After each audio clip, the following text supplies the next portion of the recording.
Yeah, yeah, you can hear me. So if you okay, so I'm just starting the session here. Sir, I Yeah, can, should I start, Mahul sir? Absolutely.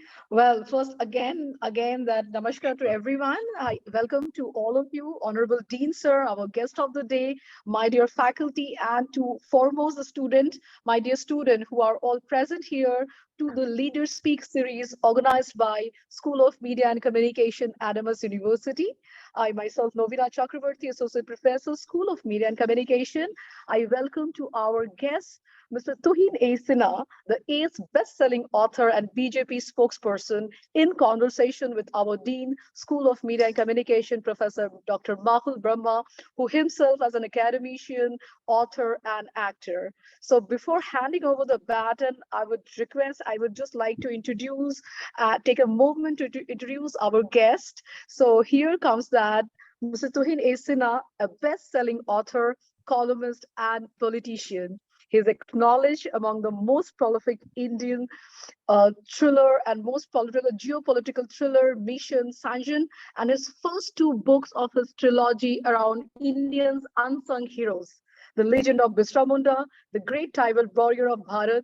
So his book travels the wide range of genre, including socio-political thriller and romantic sagas. So he has written many extensive political issues, and in his article he published many of them like India Today, First Post, and The Print, among others. There are many others.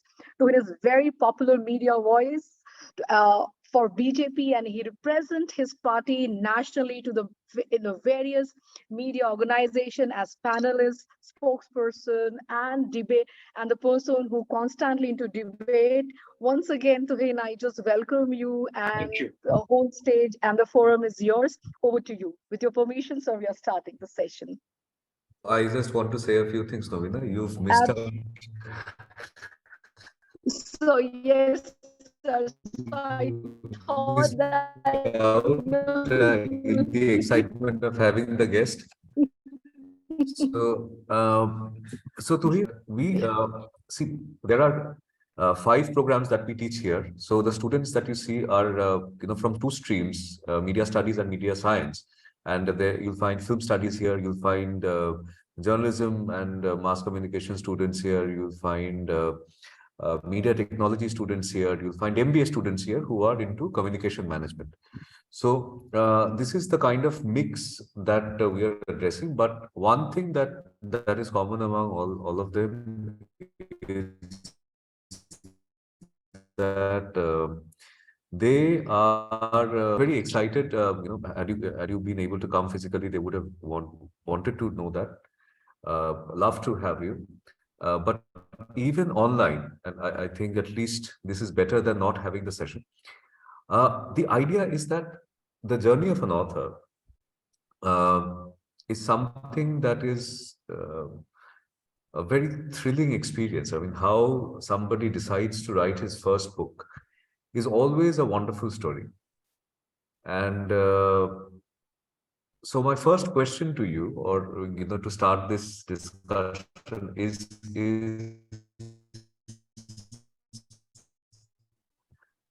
how did it all start? How an author, and how did the first book come Well, thank about? you, Mahul. Thank you, everybody. I think it's an absolute pleasure to be here in front of such an eclectic, you know, group of young, passionate, creative students.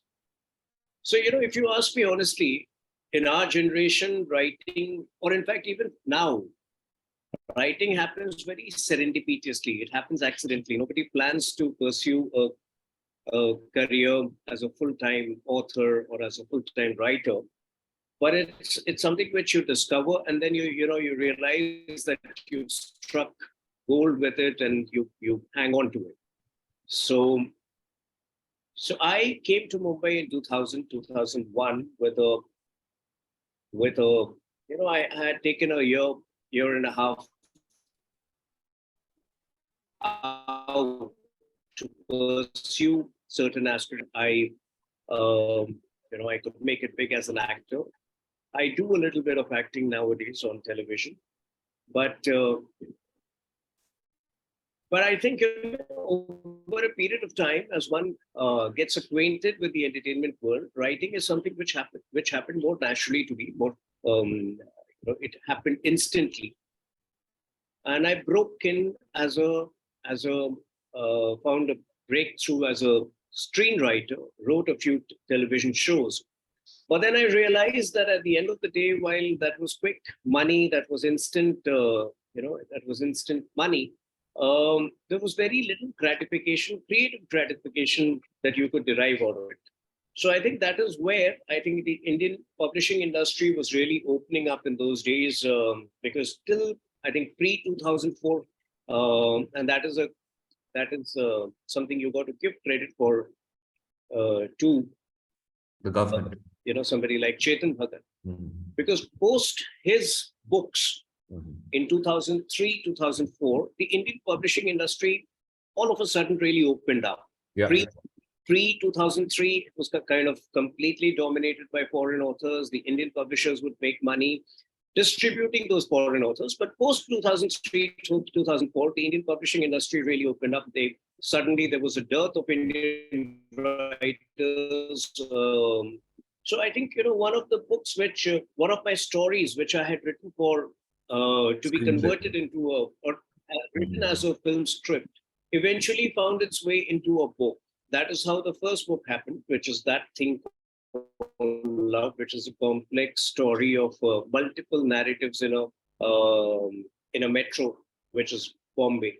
It's a coming of age story of three young characters. First, having written the first book, I realized that this is something which has happened too easily. So I need to raise the bar. So my next 4 or 5 books were very different from each other. That was a conscious choice which I made. One was a cricket thriller. The third and fourth, fifth were political thrillers / socio-political thrillers. Eventually, in 2013, it came out in 2014. But I wrote a book on parenting after becoming a dad, and that's probably India's first book from a parenting book from a dad's point of view. Yeah, father's. And then in the last few years, I think when I was grappling with choices, I realized that I had run one course of my journey as a writer. I realized I need to kind of go back into history, go back into culture, because eventually history and culture have a bearing on how the society shapes up from here.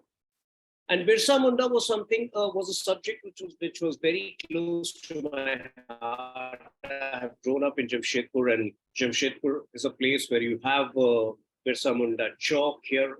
I mean, somewhere you have a Birsa Munda Chowk, you have a Birsa Nagar, you have multiple places named after Birsa Munda. But at the same time, during my growing up years, while I had a lot of curiosity to know about this legendary character, there was absolute dearth of information. We had a colonial mindset. That point of time, we were enamored with history books, which were increasingly, unproductive in the sense they were written from a colonial mindset. But at the same time, we didn't have first-hand sources of information about subaltern heroes. So I think in the last few years, there has been a lot of talk of Birsa Munda. That is where I started this journey of reading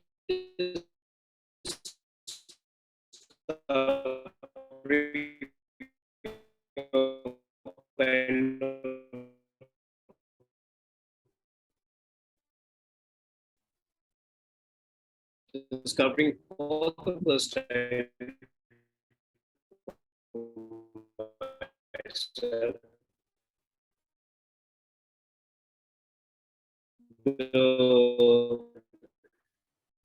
the journey of this character, and that is how Birsa Munda happened.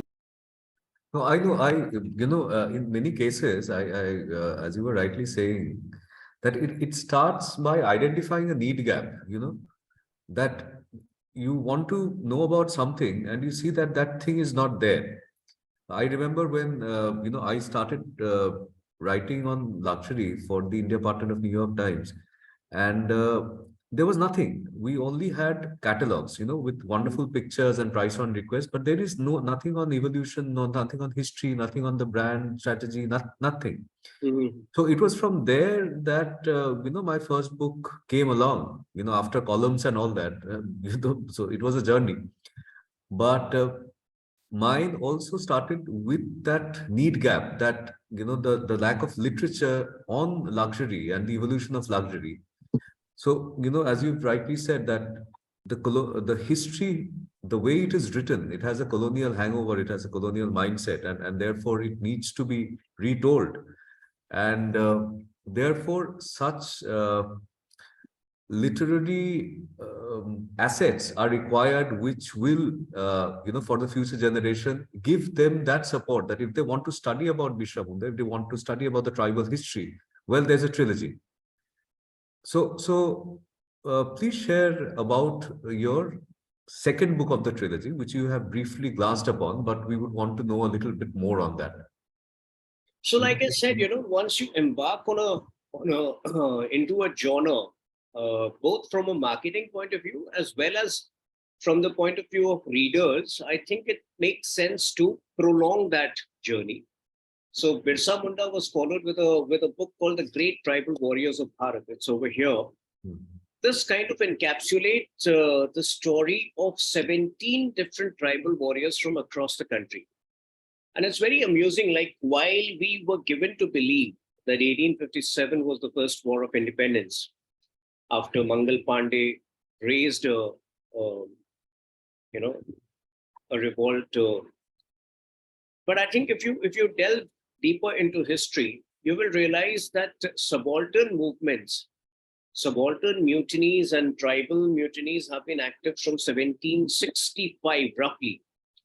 So there was a freedom fighter by the name of Raghunath Mahato in the area of Purulia, who first, one of the first tribal freedom fighters who we remember today. But again, not much is written about him. It's difficult to find out, verifiable and first-hand sources of information from him. The second tribal freedom fighter in that league is Tilka Majhi, who led a major Santhal Revolt in 1783-84 in the area of present-day Bhagalpur. But surprisingly, in the 19th century, especially the first half of the 19th century, there were near simultaneous revolts all across, be it the Northeast, where a young freedom fighter by the name of U. Tirot Singh was challenging the Britishers in the area of Meghalaya, or in the South, or in the central parts of the country. And obviously, the present day Jharkhand, which was then a part of Bengal, was always the hub of these revolts. So there was Coal Mutiny, there was Buddhu Bhagat was one of the key protagonists of that mutiny. And all of these eventually led to, so I think, the subaltern movements somewhere complemented the mainstream movements. There was anger which was brewing in the interiors and the hinterlands, which the Britishers were not exactly aware of, because their focus was the cities, or their focus was the urban cantonments beyond which they would often not tread. And in a way, the task of managing the villages or the hinterlands were outsourced to zamindars. So if you look at it, the parallel freedom movement, which, as I like to call the tribal freedom movement, was far more complex than the mainstream movement, because the Britishers had virtually by 1850s outsourced their subjugation or their tasks of subjugating the tribals to two offshoots. On the one hand were the zamindars, who were supposed to extract the maximum out of the tribals and give it to the Britishers. But simultaneously, along the 1850s, the Britishers realized that cultural subjugation had to be a far more lethal weapon. And that is where they started getting in German missionaries, and the missionaries were given initial targets of converting the tribals. So, like they would be given certain numbers that in the first year you got to convert 500 odd tribals in this region, in this village, and by the end of 1860, maybe you have to convert 10,000 tribals. And each of these two offshoots, be it the missionaries or the zamindars, eventually led to a very sticky quagmire for the tribals, because to escape one, they would eventually land at the mercy of the other without realizing that the two were one and the same. For instance, in order to avoid the debt trap, they would go to the missionaries. The missionaries would set the condition that if we have to free you from the debt trap, you better convert. So in a way, I think, it was a very helpless situation for the tribal freedom fighters. And as a result, most of the tribal movements in that period were guerrilla warfare. They were out to kill the Britishers or the zamindars, and most of these were very barbaric onslaughts or murders. But at the same time, towards 20th century, the same tribal movement evolved into something completely different. For example, Alluri Sitaram Raju was one of the freedom fighters in Andhra. Even though he was not a tribal by birth, he belonged to the Kshatriya community. He is regarded as a tribal freedom fighter because he fought alongside the tribals. He fought for the cause of tribal. But then, for a major part of his life, before he finally took arms and before he finally led a violent movement, he actually followed the principles of Gandhism. He actually followed the principles of Gandhi. Jatra Orao, I don't know how many of you are aware of Jatra Orao, again a freedom fighter in the Gumla region of present-day Jharkhand. He led a non-cooperation movement which was very similar to what Gandhi eventually led in 1921. So there are many similarities which were drawn between his movement and Gandhi's movement.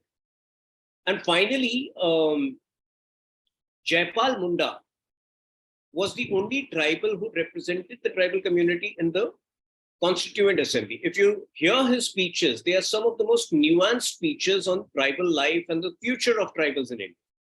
So, from guerrilla warfare in the 18th century to a much more evolved form of handling the Britishers, this book pretty much covers that journey. Okay. So through the 17 characters, you will realize the various ups and downs and the various movements which happened with a parallel movement, which has not really been documented or barely been documented in our history books. And that is where this particular books becomes very important, because I don't think there is any other book at this point of time which kind of documents the entire journey of our parallel unspoken freedom movement. Tuhin, was there any possibility of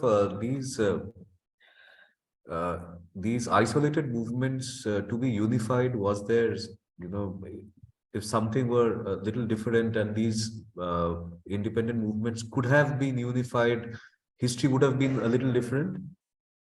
See, it was next to impossible to unify all of them simply because of the impediments of communication and commutation. Because traveling to these far-flung villages in those days would take you, if you were to travel from Delhi, it would take you a good week to reach these far-flung tribal villages. So it was that, in that sense, it was very difficult to unify all of these movements, but without formally unifying them. I think the simultaneous manner in which they erupted at around the same time all across the country served a very uniform purpose, I think, for the entire country, and the Britishers could feel the heat. In some cases, for example, in the case of Birsa Munda's eventual fight was against a German missionary and his exploits. The German missionary was called Father Hoffman. So while Birsa Munda died under mysterious circumstances in jail in the year 1900, in 1908, a landmark reform was introduced at the behest of Father Hoffman, the same guy who Birsa Munda fought against. then that is called the Chota Nagpur Land Tenancy Act, which is for the protection of tribal lands in that particular region. So if you look at it, the impact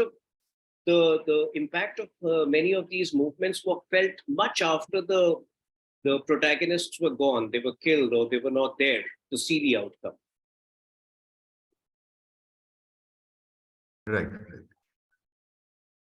Okay. So this is, this is an area where I'm sure for the students, it's a completely new area,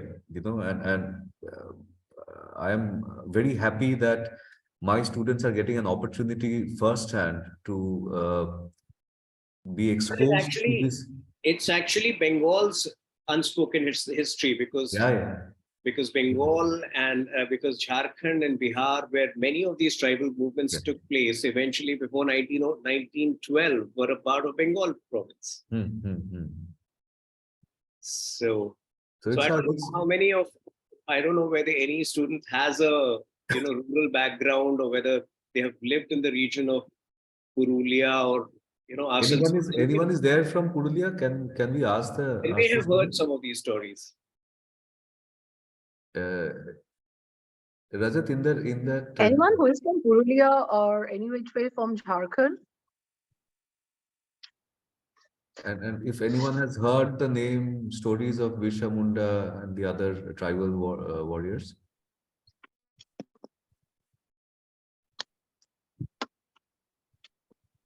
Here, probably students basically from West Bengal, and few are from Bihar. They must have heard of Tilka Maji in that case. So your university is in North 24 Pargana, which is North Kolkata. Right? Yeah. How far from the airport? From the airport, it should be, I think, around 15 kilometers, 10, 15 kilometers. 13 to 15. 13 kilometers. And it's a residential school. So I think, Arnav, if you can mute yourself, yeah. So wonderful. This is again because of the trilogy, and we want to really have a sneak peek of the book that you're going to launch in June. So if you can kindly share with us a little bit on the third part of the trilogy. So as I had mentioned, that book is very significant because that book will seek to change the narrative. 1857 was not our first war of independence. We would rather, have people believe that 1855 Santhal Revolt, and I'm sure all of them, at least from Bihar or Jharkhand, must have heard of Santhal Revolt. It took place in the present-day area of Sahibganj in Jharkhand, but had an expanse where in the north it spread towards Bhagalpur, and towards the south, southeast, it spread towards Kolkata.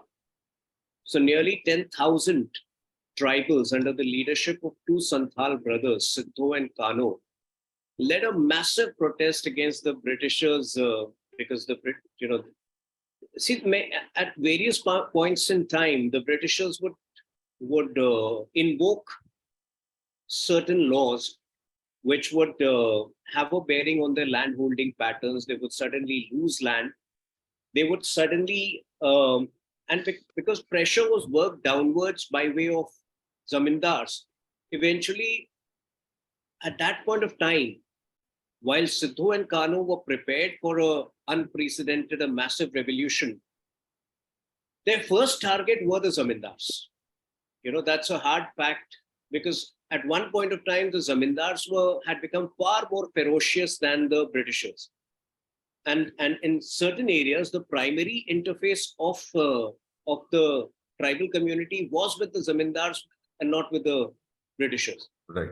It was only after a good 30 days revolt, and also because the Britishers would often not venture into the backwardmost regions, and they would outsource their administration to Indian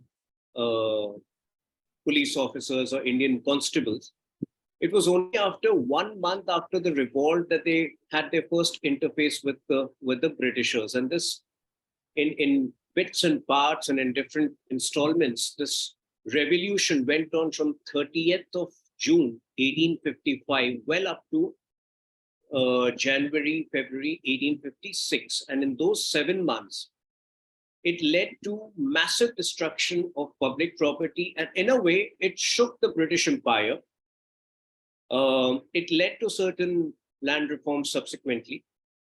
So what is most interesting about the story is that while we keep talking about 1857, this story, this particular revolution in terms of its intensity, in terms of the geography that it covered, was no less crucial than 1857. And in many ways, it was a precursor. If the Britishers had realized the kind of anger that was brewing in the lower sections of society, probably the 1857 could have been deterred or could have been handled better. So till date, 30th June, the day when the movement started, is celebrated as Hool Divas. Obviously, it was celebrated more so in the particular districts where the impact was most, like I mentioned, Sahibganj, Dumka in Jharkhand, and Bhagalpur in Bihar, and certain districts of Bengal. But now that we are mainstreaming the tribal community, I'm hoping that on the day when the book releases in Delhi on 30th June, Hool Divas will be marked on the national calendar. National holiday, yeah.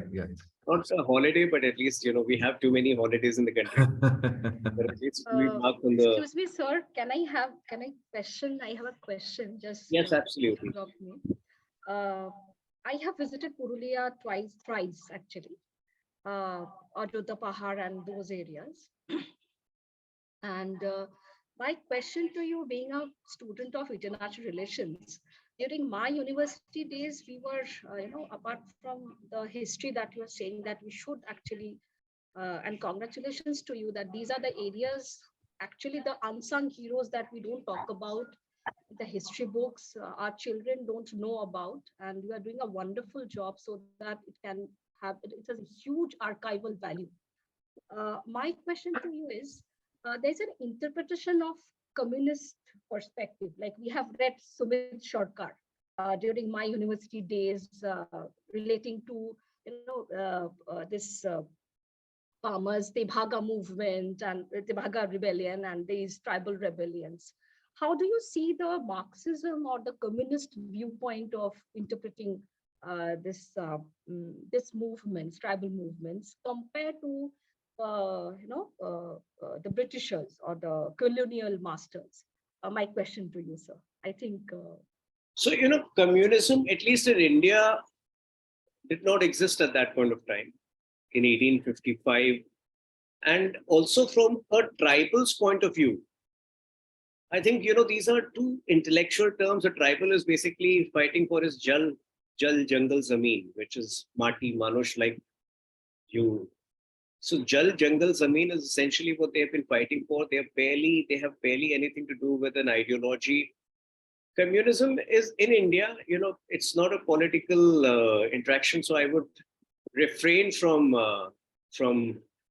saying something about the communists, but obviously the communism in India is quite farcical. 150 years down the line, after these movements have taken place, I think a lot of things that happen at a certain time in history are often not understood at that point of time, but the impact and the implications of them dawn upon you much later. And I think the last few years have seen a significant and a positive course correction in terms of history. I think certain important characters, for example, I recently went to Bhopal and discovered about a Raja called Raja Bhoj, who we all have heard of in terms of stories. But in terms of his engineering marvel, the fact that water connectivity and the large expanses of water bodies that you see in Bhopal was a result of was his brainchild. That is something we still don't know. So I think if there is positive course correction in history, which is what I'm trying to do through the books, I would much rather limit it to that, rather than be dragged into a debate of whether, to see this from the prism of Marxism or otherwise. I think Marxism is more relevant, or the debate around Marxism is more relevant in post-independent India than pre-independent India, if you ask. Because Thanks, when we read Shumit Shorkar being the, being a very leftist kind of mindset, they had interpreted a different kind of interpretation of history. So my point was, thank you, sir. Thank you, Momita. Thank you.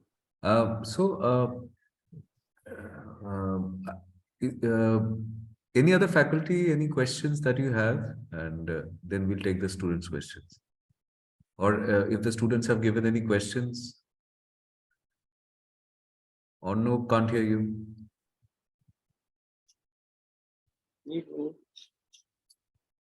Ikshita ma'am's laptop. Yeah, I can hear you now. Am I audible now? Yeah. So Orno Hi. is a former RJ and he's joined us as an assistant professor and a cluster head. Yeah. So Tuhin, I have a very difficult question to ask you. Can I? So the politics and politicians we observe these days are maximum who are somehow or the other, related to some negative activities. In news, what we see actually, like scam, money laundering, disobeying the law and constitution, not meeting their promises, etc. So why youngsters would join politics? What is the motivation you think these days? Well, I can tell you, if you ask about money laundering and black money, that was more in vogue or in circulation 8 years ago. Because nowadays I know of contemporaries who have joined politics and are struggling to find money.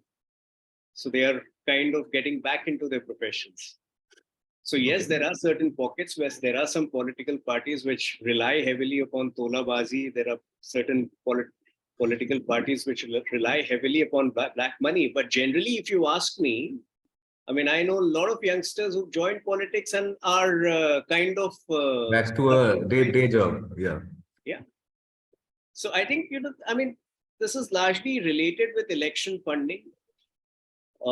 There have been suggestions in the past on public funding of elections. Eventually, at the end of the day, when you got to win elections, when you have to manage a constituency, fact of the matter is that people can't do it. Most representatives can't do it in the limited money which they get officially.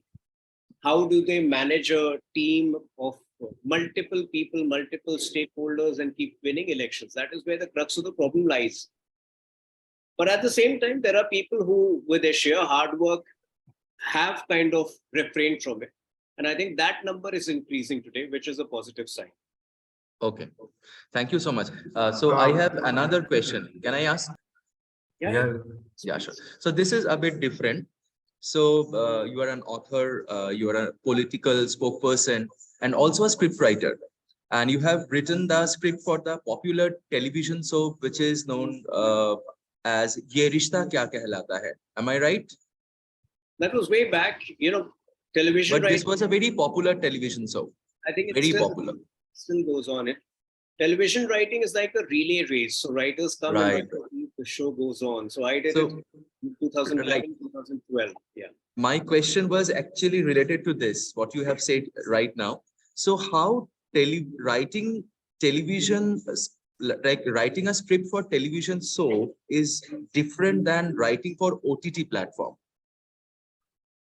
So writing for a television soap is like working in a BPO. And writing for OTT is like working in a top-notch IT company like Wipro or, The difference is that there is very little sense of ownership when you write a television series. It's a servicing job. You know that you've got to service the channel requirements, the production, the limitations of the producers, but because on one hand, while the channel might have lavish requirements, lavish ideas about a certain episode, the producer might have budget constraints. So you've got to service all of them. and kind of assemble an episode in the way that you can do best in a limited time. It's a purely servicing job.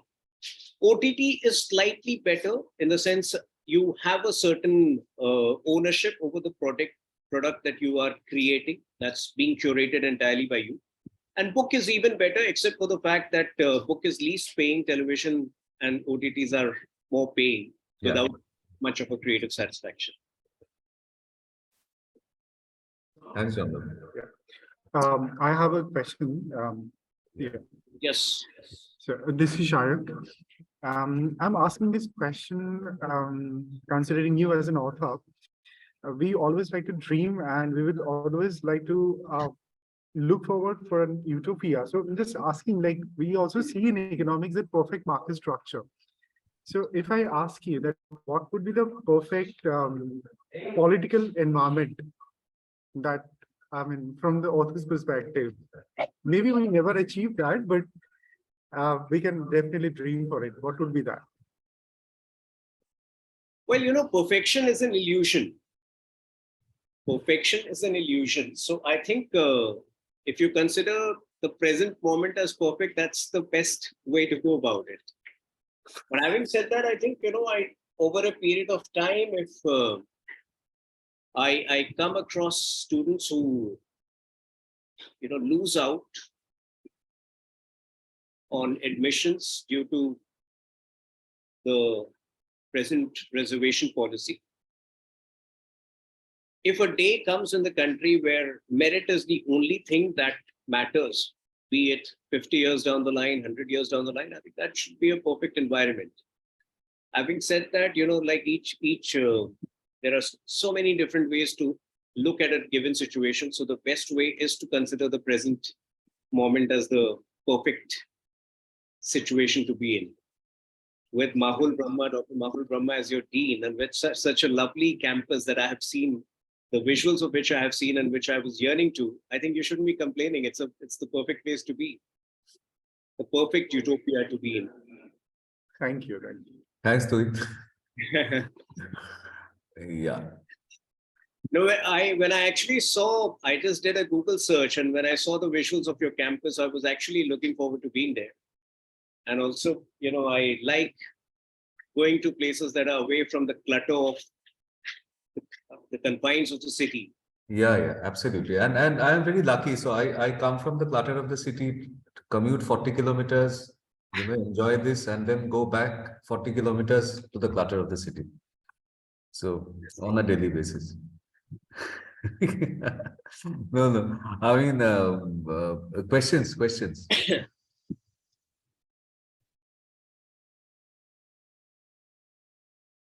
Dear students and colleagues, please ask them questions. Students, Ipshita, tell me. so students in the hall have a few questions. So Yeah. we are collecting questions from them and we are getting back to you ASAP. Just wait for one little moment. Achha.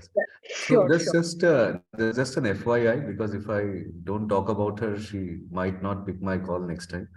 That Tuhin's better half is a good friend of mine, and basically I know Tuhin through her. She's also a very prolific author, a painter, an academician. So I just it's a customary mention. I thought I should do, But it's a wonderful thing, Tuhin. Getting married to another author is like two authors. It's too much to be packed in one house under one roof.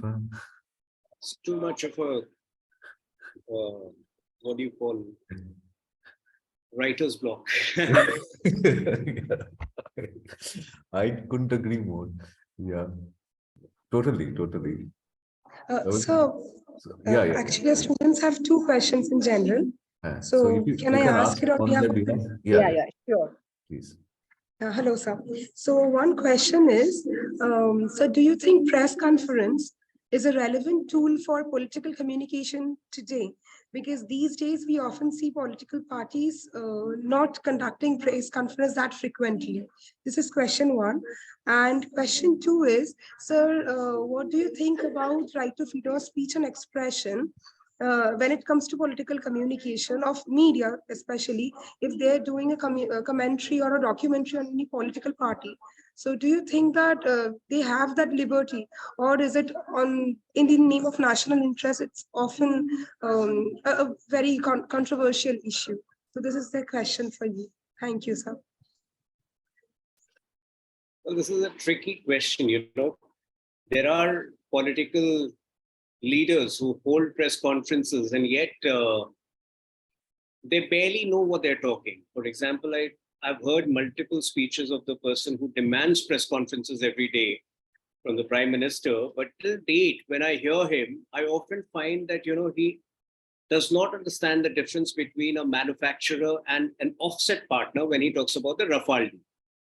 So on the one hand, you have that example of a person who is desperate for press conferences, but most of his press conferences end up in goof-ups. And on the other hand, you have a person who over the last decade and a half has very clearly figured out a different communication strategy where he interacts via Twitter. So ideally, yes, press conferences should happen everywhere in the country, but I think insofar as the dissemination of information is concerned or the feedback mechanism is concerned, that is being very adeptly taken care of on Twitter and the social media. And that in fact saves a lot of time because of which the Honorable Prime Minister puts in the kind of effort which other Prime Ministers have not. Because whenever I look at his schedule, it's so chaotic that you keep wondering how a person like, for example, today in the morning, the Prime Minister is in Lucknow. By afternoon, he's in Mumbai for 2 events, the start of the Vande Bharat trains, and then back in Delhi for a couple of meetings. So yes, one could have press conferences, but at the same time, like I said, the dissemination of information or the feedback mechanism is pretty much intact through the Twitter mechanism. The second part of the question was with regard to censorship. Ideally, there should be no censorship, but I think nobody has a moral high ground over here. So yes, there are certain things which exist the way they are. I couldn't agree more. Any other questions from the students? Thank you, sir. Faculty Thank you members? so much. Any other question from the students, faculty members? No, sir, we don't have any more questions as of now. Novita, any question from your side? Yeah, From just one myself, question. actually, sir, I'm an enthusiast in researching on political communication. And what I would ask you is, these days we can see that signs and symbols, like when we were kids, we used to see that painting on walls were very popular. But these days, memes to hashtags, everything is getting viral. So we know that there are positive and negative aspects like of everything that is there. But do you think that memes and hashtags are better way of communication than painting the walls, or is it just because of the generation that we have now? No, in fact, there has been a revival of wall painting. In fact, the new parliament is going to have multiple walls dedicated to our history and culture. The problem over here is the absolute takeover of our lives by social media. The amount of time that we spend on internet, it obviously becomes easier for us to relate with a hashtag than with, in fact, I think our movements have also reduced. We don't travel as much. Mahul must be traveling 40 kilometers a day, but many of us 80 kilometers a day, but many of us are confined to places that are closer to our workplace. So that way for us to catch, for a wall painting to grab our attention vis-a-vis a Twitter hashtag, I think it's far easier for a Twitter hashtag to grab our attention compared to a wall painting. I think that's the difference, because when you do marketing analytics, at the end of the day, it's about the reach calculations which matter. It's about the figures which matter. And I think if social media managers or marketing managers believe that it is far more easier to reach the teenagers or youngsters via social media Yes, yes. end up creating hashtags and memes more than wall painting. Thank you so much, sir. Thank you. Well, meanwhile, I have one question as uh, can you hear me? Yeah. Yes, Yeah. yes. So meanwhile, I have a question that you are into multiple sphere. Means sometime I'm just listening that you are into fictional writing, and then you are into book, which you are writing for several stories, and which was a realistic story. And meanwhile, you are having your political affinity, plus you are into somehow in a public speaking. We are into debate. Just one question as a communicator, which I want, which is more satisfactory for you when you are doing that, and from which medium that you can cater more people that you want to share your thought process, which medium that you feel is more satisfying and you can cater to maximum people. Well, the fiction writing bit is done, so that the screenwriting bit is mostly done. I think it's largely books, and books again focused on socio-political narratives, very clear historical narratives, and the political bit where I, contribute as a spokesperson. So I think it's really not as many different things as you like to believe.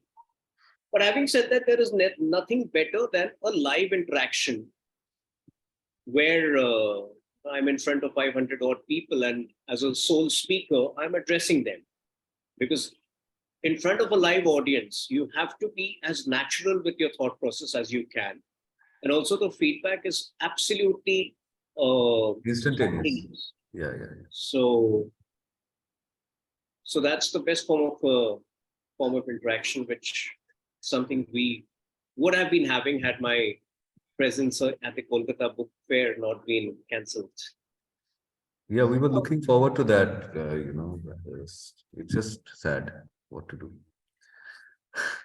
So, any other question from the? I have another question. Yeah, Momita, please. Uh, so do you ever face writer's block, like, while writing? Because Uh, I work on multiple narratives at the same time, and also have do different things at different hours of the day. For example, my evening is dedicated to politics completely. So thankfully, the in and out of I think switching over to different things at different points of different hours of the day gives me that flexibility of not complaining about a writer's block. Because when I come back to it, I know I have limited time and I have to complete it in whatever time that I get. Great.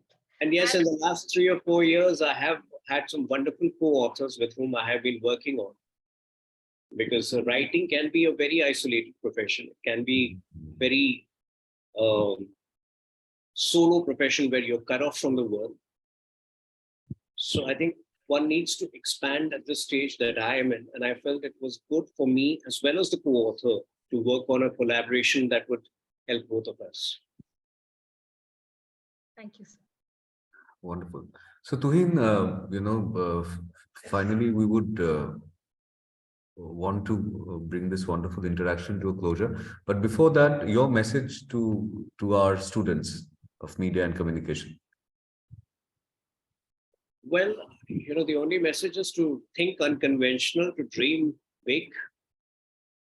I don't know whether you have fixed goals but I think ideally goals should never be fixed.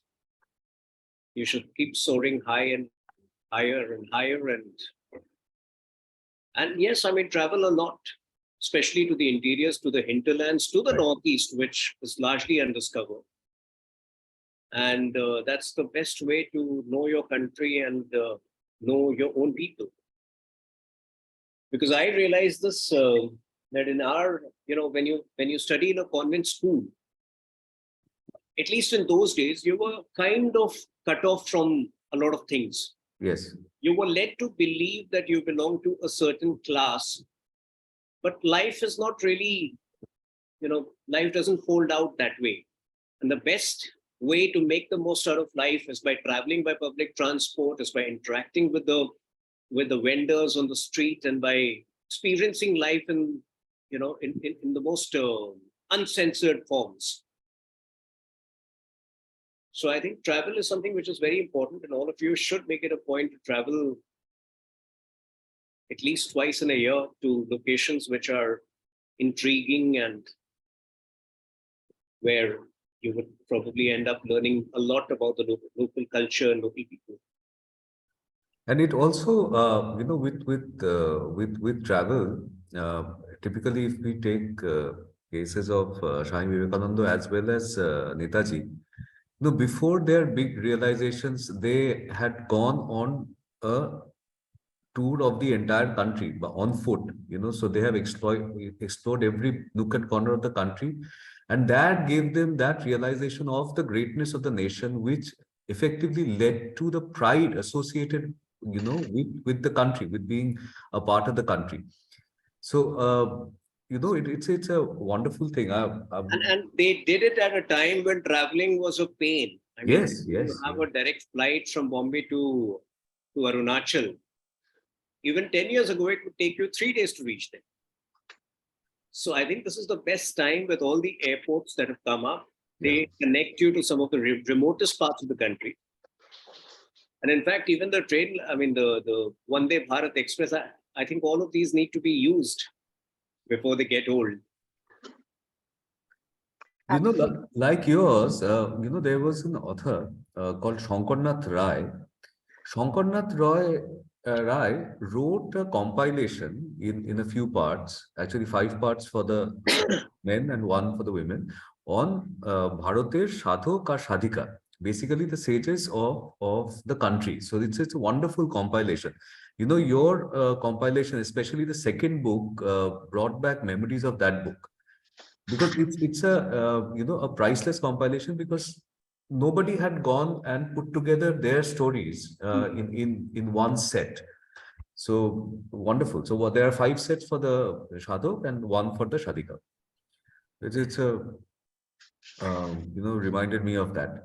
But anyway, with this we come to the conclusion of this wonderful interaction with author and BJP spokesperson, Mr. Tuhin Sinha, my dear friend, and I'm so happy that she was able to give time to us, to our students and our faculty members, to the media school and of Admas University.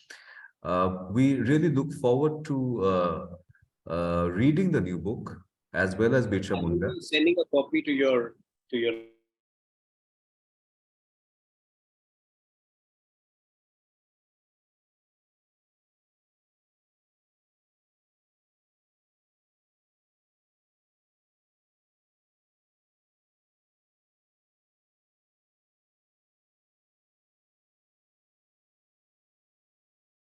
action. I regret all the more not being Not being there physically, yeah.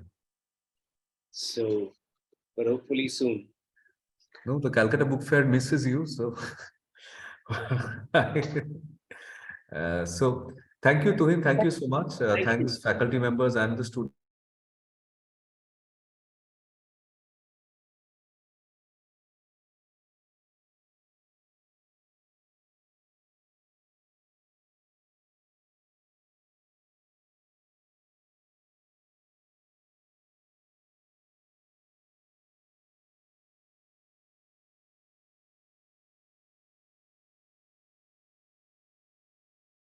My pleasure.